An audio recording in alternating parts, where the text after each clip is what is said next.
నన్ను కడప వేయించడానికి పీఠాధిపతిగా నియమించినటువంటి భగవంతుని కృతజ్ఞతలు పాప గారికి వందనాలు చెప్తూ వచ్చినటువంటి మీ అందరికీ ఆలోచన చెప్తూ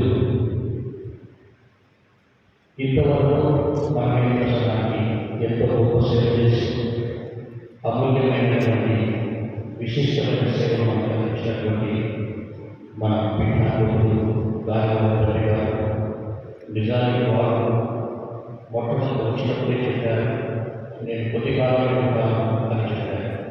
కానీ వారు సుదీర్ఘంగా ఉండవలసి వచ్చింది. కారణం ఏమిటంటే మరి వారు చేసినటువంటి సేవ, విశిష్టమైనటువంటి వారు చేసినటువంటి సేవలు, అలాగే మన మిత్రాసనానికి ఒక మంచి చక్కని ప్రార్థనమైనటువంటి వారి మరి మనందరికీ కూడా కాలం కూడా గుర్తురాకుండా చేసింది. వారికి మనం ఎప్పుడు కృతజ్ఞమై ఉండాలి.